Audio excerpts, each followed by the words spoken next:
वो तो अब भी प्रधानमंत्री, तू है कौन? दूसरी बात, तू कोई सिलेक्टेड लीडर तो है नहीं, तू तो भैया एक इम्पोज लीडर है। पाकिस्तान की एक बूंद भी तुम पाकिस्तान से छीन नहीं सकते। Something similar can be said to the Pakistanis that the seed of Pakistan will be destroyed. वज़ीर-ए-आज़म ने ये बयान दिया था कल कि भारत किसी भी सूरत में जो है वो पाकिस्तान का पानी बंद नहीं कर सकता, लेकिन भारत ने पानी तो बंद कर दिया, पानी तो अब बंद है। उनमें बड़े नाम ऐसे हैं जिनका ताल्लुक कहीं ना कहीं से जाकर इंडिया से मिलता है, तो ये एक बहुत बड़ी अचीवमेंट है भारत के लिए। ब्रह्मोस है हमारे पास, तो उन्होंने खुद कहा कि मैं स्विमिंग कॉस्ट्यूम में था तो मुझे मालूम हुआ कि 9 एयरबेस चले गए। सदके जाऊं बिलावल धमकी दे रहा है, बिलावल की बात कर रहा हूँ और बिल्लो रानी की बात कर रहा हूँ। और इस वक्त एक बड़ी खबर आ रही है बलूचिस्तान पर। इस वक्त की बड़ी खबर, बलूचिस्तान में 9 पाकिस्तानी सैनिक मारे गए। तो ऐसे में हमारा बनेगा क्या, इसलिए कि भारत और चाइना की जो दोस्ती है वो यकीनन आगे की तरफ बढ़ती हुई दिखाई दे रही है, और ऐसे में क्या पाकिस्तान के लिए कोई जगह रह जाएगी? पाकिस्तान कुछ भी नहीं कर सक रहा। पहले कहा गया था इसको फुल स्केल वॉर समझा जाएगा, ये कहा गया था आपके सामने, अगर ऐसा हुआ तो, और फुल स्केल वॉर आपके सामने जनाब उन्होंने अपना जो काम करना था कर ली। ये चंद दिनों के बाद, चंद हफ्तों के बाद हमें बतौर कौम एहसास होगा कि हमने इस पूरे वक्त में क्या कर रहे थे। ये सवाल, और मैंने कहा ना सवाल उठेगा कि भारत कभी भी अटैक कर सकता है। हमें ये डर खौफ जो है ये बार बार जो है वो पाकिस्तान के लोगों के दिल और दिमाग। You ever notice how cringy Pakistan and Hamas sound like they're twins? It's like the same. They both start the war, then cry victim when they get hit. It sounds familiar, right? वो हमें बुरी भी लग रही होंगी, हमें परेशानी भी दे रही होंगी, और हम ये भी सोच रहे होंगे कि अब हमारा बनेगा क्या, यानी कि तेरा क्या होगा।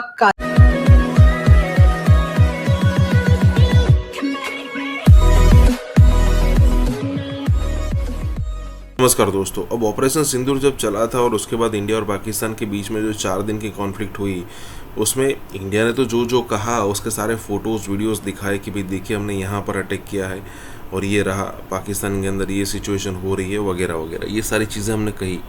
लेकिन पाकिस्तान ने भी एक अलग से प्रोपेगेंडा शुरू कर दिया कि भाई इंडिया के हमने रफ़ाइल इतने गिरा दिए, S-400 इतने गिरा दिए। किसी ने पूछा भी कि भाई कहाँ है प्रूफ, तो उस समय तो बोल रहे थे सोशल मीडिया पर है, it's all over on social media, लेकिन ऐसी कोई प्रूफ वो दे नहीं पाए। बिल्कुल यहाँ पर इस टाइप की बात हो रही है कि भाई पाकिस्तान का जो PM है वो इंडिया को धमकी दे रहा है कि अगर पाकिस्तान का एक बूंद पानी भी रोका तो खैर नहीं, मैं आपको वहाँ आकर बहुत मारूंगा। लेकिन पाकिस्तान के पत्रकार ही कह रहे कि आप जो भी कहे, लेकिन इंडिया ने पानी तो रोक ही रखा है। अब इस टाइप की सिचुएशन में देखिए होता क्या है कि वो PM है और उसको डायरेक्टली कोई क्वेश्चन कर नहीं सकता, ठीक है। अदरवाइज़ पूछने के लिए तो बहुत सारी चीज़ें पूछी जा सकती है शहबाज शरीफ को। जैसे के साथ ही वीडियो शुरू करता है। और हाँ दोस्तों, सुपर थैंक्स के ज़रिए हमें मदद करना ना भूलें। कहता हूँ बात ये है कि भारत कर तो नहीं सकता, ये तो वज़ीर-ए-आज़म कह रहे हैं, लेकिन भारत ने पानी तो बंद कर दिया, पानी तो अब बंद है, ठीक है ना जी। वो तो उसी वक्त ही खोलते हैं जब उनका जो डैम फुल हो जाता है, भर जाता है, तो जितनी एक्सेसिव होता है वो उस वक्त तक वो खोल रहे हैं दरवाजे दरिया चनाब के, जब तक वो उसका अल्टरनेट जो फौरी तौर पे हंगामी बुनियादों पे जो काम कर रहे हैं डाइवर्ट करने का पानी को दूसरी तरफ, जब तक वो मुकम्मल नहीं होता पाकिस्तान कुछ भी नहीं कर सक रहा।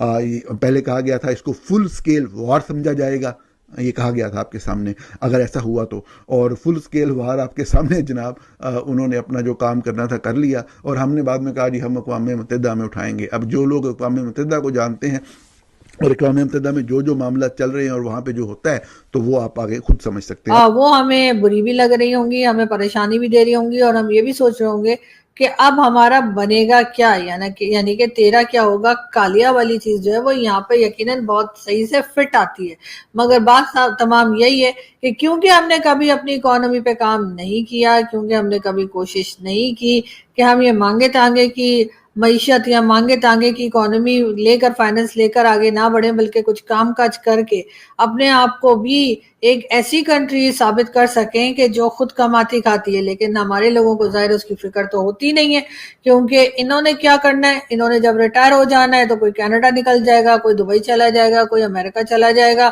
کوئی انگلینڈ چلا جائے گا. وہاں جا کے سبھی کو پتا ہے کہ کون کون سے پلاٹ اور کون کون سے اپارٹمنٹس جو ہے وہ یہ لوگ لے لیتے ہیں. ان کے لیے کوئی بڑی بات نہیں ہے.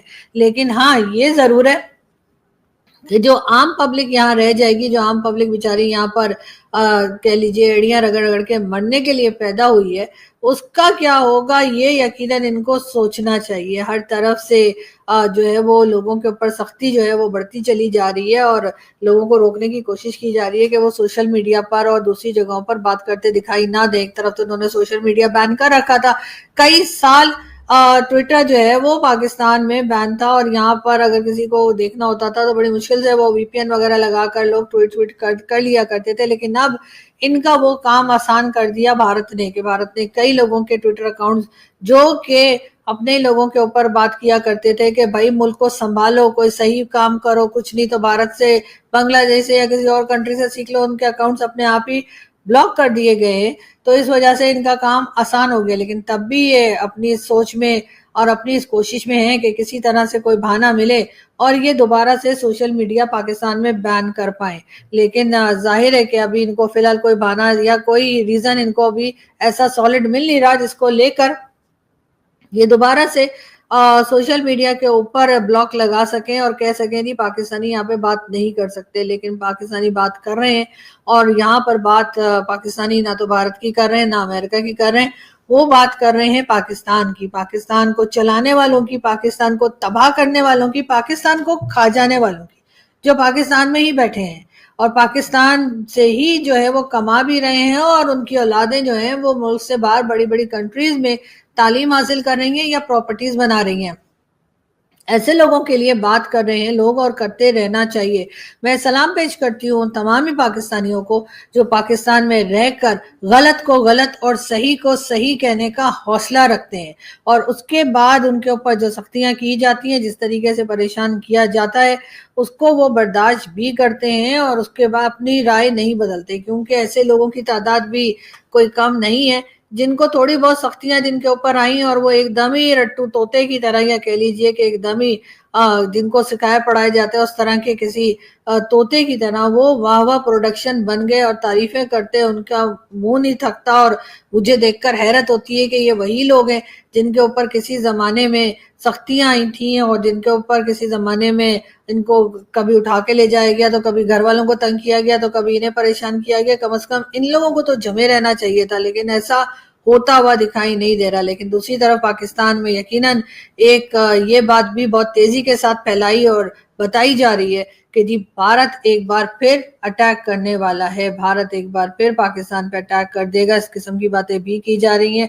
ابھی تک جی یہ لال ٹوپی والے زید عامر صاحب تو نہیں نکلے, لیکن میرا خیال ہے بہت جلد یہ بھی باہر آ جائیں گے, اور انہوں نے بھی پھر یہی بتانا ہے. اور بالکل تیار ہو جائیں, اس لیے کہ اب ہم بھارت پہ قبضہ کر لیں گے جب بھارت ہمارے اوپر اٹیک کرے گا. یہی وہ لوگ ہیں, اسی قسم کی نفرتیں, اسی قسم کا چورن بیچ کے دونوں طرف کی کنٹری کے دونوں سائڈ پہ انہوں نے جو ہے, چاہے وہ افغانستان ہو چاہے وہ بھارت ہو, انہوں نے جی نفرتیں ہی بڑھائی ہیں, نفرتیں ہی بیچی ہیں. اور انفارچونیٹلی یہ بالکل بھی اس قابل نہیں